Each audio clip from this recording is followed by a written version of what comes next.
दोस्तों, अगर हम छोटे-छोटे ट्रिक फॉलो करते हैं तो उलझी हुई काम भी बहुत ही आसान तरीके से हम निपटा सकते हैं। क्योंकि अगर हम सर पे बोझ डालकर काम करते हैं तो अच्छा नहीं होता है, काम आगे बिगड़ जाता है। अगर हम कुछ टिप्स को फॉलो करते हैं ना तो उसी काम को हम खुशी-खुशी कर सकते हैं। तो आज ऐसा ही कुछ ट्रिक देने वाली हूँ जो कि आपको पसंद आने वाली है। तो सबसे पहले टिप्स होगी इस बोतल को लेकर।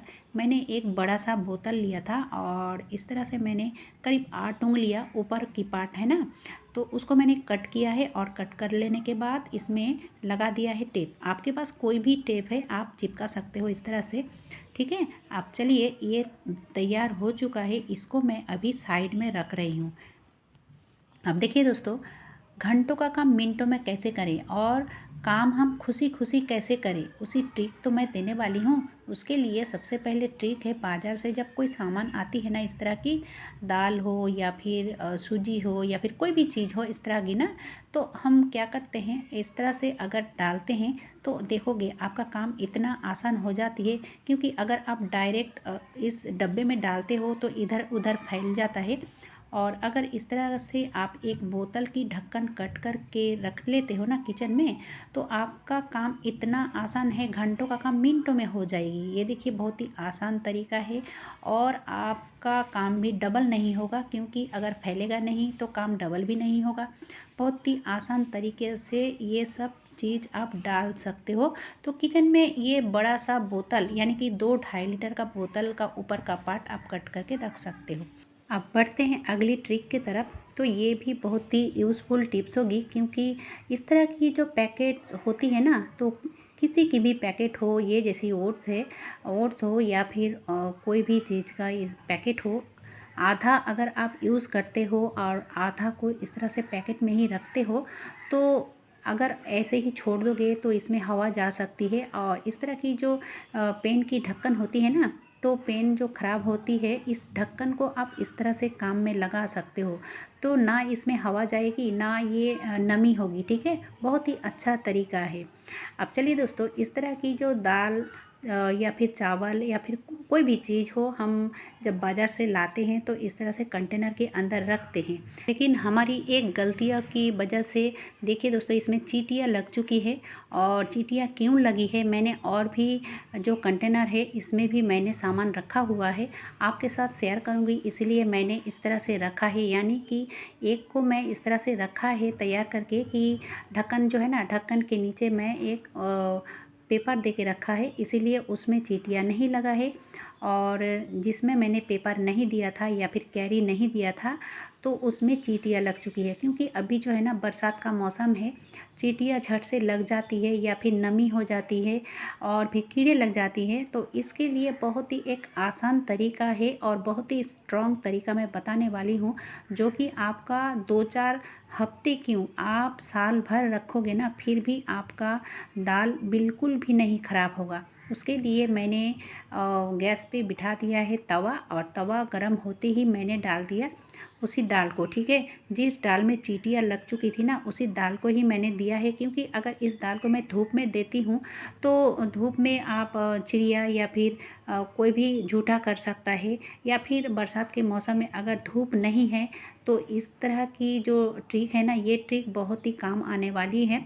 तो दोस्तों, इसको कितना टाइम तक गर्म करोगे, तो 1 से 2 मिनट के अंदर ही ये तैयार हो जाती है, ठीक है।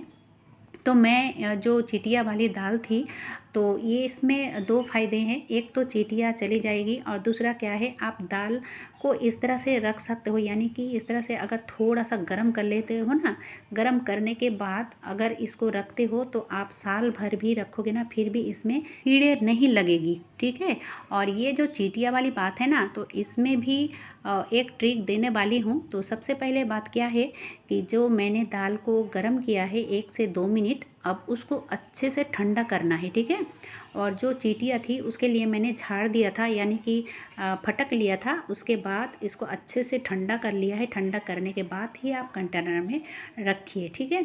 अब देखिए, चींटियाँ के लिए आप इस तरह से एक प्लास्टिक लीजिए, कोई भी प्लास्टिक जो बिस्किट वाली हो या फिर चाय वाली हो, जो प्लास्टिक होती है ना, तो उसको आप इस तरह से रख सकते हो। अगर एक्स्ट्रा आपको अच्छा नहीं लग रहा है तो इस तरह से कट कर लेते हो, तो देखने में भी बुरा नहीं लगेगा दोस्तों। और आपका अंदर में चीनी हो या फिर दाल हो या फिर छोले हो, कोई भी चीज़ हो इस तरह की आप रख सकते हो, तो इसमें चींटियाँ वगैरह या फिर कीड़ा नहीं लगेगा।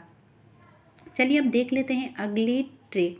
दोस्तों कभी कभी क्या होता है कि बच्चों के लिए हम टिफ़िन बनाते हैं और थोड़ा सा आटा हम चालने के लिए जब जाते हैं ना, तो क्या करते हैं, जिस बर्तन में आटा को गूँथने वाली होती है, डायरेक्ट उसी बर्तन में ही हम आटा को चालने लगते हैं। लेकिन दोस्तों अगर आप ये ट्रिक फॉलो करोगे ना, तो देखोगे आपका जो काम है बढ़ेगा नहीं। क्योंकि इस तरह से करने से क्या फ़ायदा और इस तरह से अगर नहीं करोगे तो क्या नुकसान है, मैं अब भी बताती हूँ। इस तरह से अगर करते हो ना, तो चाहे कितना भी आपका छोटा बर्तन हो, इधर उधर आटा नहीं छिड़केगा, ठीक है। अगर आप इस तरह से ना करके अगर इस तरह से करते हो ना, तो देखोगे आटा इधर उधर यानी कि चारों ओर आटा फैल जाता है। और अगर आटा फैल जाएगा तो आपका काम भी बढ़ेगा और देखने में भी अच्छा नहीं लगेगा, ठीक है। तो सबसे अच्छा है अगर थोड़ा सा आटा आप चालने लगोगे ना, तो इस तरह से करोगे तो आपका काम जो है फैलेगा नहीं, काम आसान हो जाती है, ठीक है। तो बहुत ही अच्छा तरीका है, आप इस तरह से करके देख सकते हो।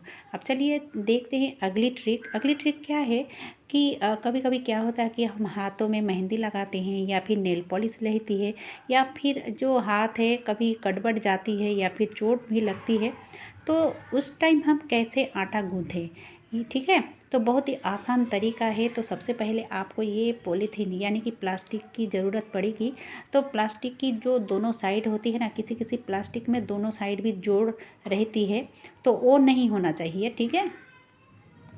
तो अब क्या करना है, इसमें मैं डाल दिया 1 कप आटा। अब 1 कप आटे के लिए आपको यहाँ पे कितना पानी की ज़रूरत पड़ेगी, ये भी एक बात है। तो देखिए मैं अभी दिखा रही हूँ, उसी कप का 1 कप मैंने पानी लिया है, ठीक है। लगेगी तो आधा कप, लेकिन मैं आपको समझाने के लिए दिखा रही हूँ। ये देखिए दोस्तों, एक बार में पानी नहीं डालनी है। तो जितना आप आटा डालते हो उसका आधा पानी यहाँ पे ज़रूरत पड़ेगी, फिर भी आपको एक बार में नहीं डालनी है, ठीक है। तो आप थोड़ा थोड़ा पानी डालिए और इस तरह से आप आटा को गूँथिए। देखिए आपका जो हाथ में मेहंदी है एकदम से सही सलामत रहेगी, या फिर नेल पॉलिश है, आपका नेल पॉलिश भी सही सलामत रहेगी और आपका आटा गूँथ के तैयार हो जाएगा। बहुत ही अच्छा तरीका है। या फिर बैचलर कोई बाहर रहते हो ना, तो उनके लिए भी बहुत ही अच्छा ट्रिक है। तो बहुत ही आसान तरीके से, और इसमें टाइम भी ज़्यादा नहीं लगता है।